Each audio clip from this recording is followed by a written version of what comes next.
It's 8:52 here in New York. I'm Bryant Gumbel. We understand that there has been a plane crash on the southern tip of Manhattan. You're looking at the World Trade Center. We understand that a plane has crashed into the World Trade Center. We don't know. On September 11th, I was a 25-year-old probationary firefighter without a clue as to what was happening and why. I was very young in my career. I had just transferred from the NYPD in May of 2001 and was not even graduated from the FDNY Fire Academy on that horrific day.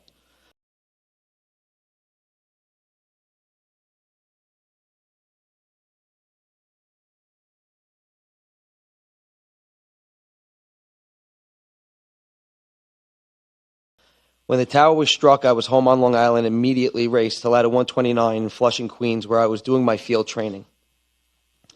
Within minutes of my arrival, we started to respond to Lower Manhattan. During our response, we were notified of the collapse of the South Tower of the World Trade Center, and a fellow firefighter turned over to me and said, "Do you know how many guys we just lost?" Flight 11, a 747 aircraft, was hijacked by 5 al-Qaeda members who killed and injured several passengers and crew to get to the cockpit. The flight attendants contacted American Airlines, but the flight couldn't be stopped. At 8:46 a.m., Flight 11 flew into the North Tower, immediately killing all 93 aboard. Flight 175 departed at 8:14 a.m.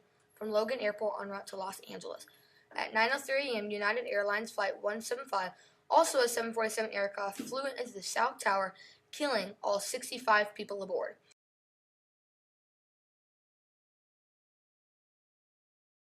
Almost 3,000 people were killed in the terrorist attacks on September 9, 2001. Behind the attacks was an Islamic group called Al-Qaeda, led by Osama bin Laden. What happened in the 9/11 attacks? These people hijacked a plane and crashed it into the Twin Towers. What have you learned from the 9/11 attacks? I learned that history is not going to repeat itself because teachers are really good at educating students so we don't repeat stuff. Nowadays, our teachers are really good at teaching us students what to do and what we've done in our past so we don't make the same mistakes in the future.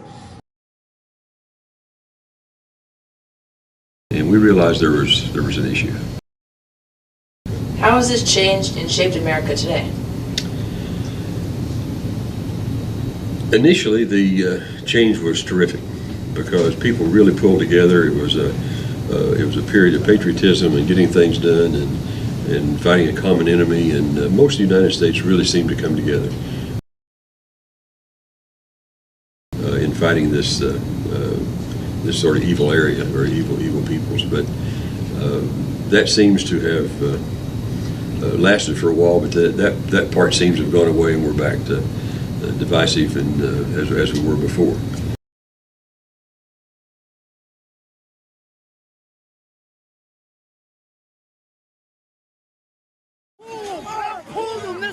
On January 6th, thousands of rioters, many coming from Trump's Save America rally, stormed the U.S. Capitol as Congress met to certify the 2020 presidential election results. Stop the steal! Stop the steal! The insurrection resulted in multiple deaths, including an officer, dozens of injuries to law enforcement and rioters, ongoing arrests, and vandalism across the Capitol. Here's how the day unfolded.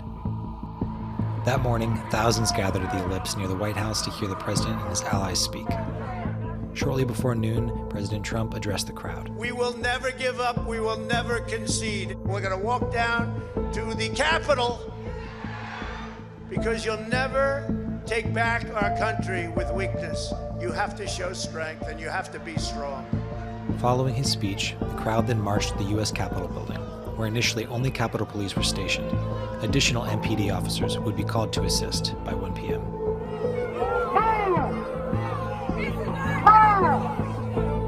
At 12:53, a large crowd approached approximately 5 Capitol Police officers standing at a fenced-off entrance near the Peace Monument. According to ABC News sources that day, many Capitol Police were armed only with mace and their sidearms. As the crowd pushed the barricades over, the police were quickly overwhelmed.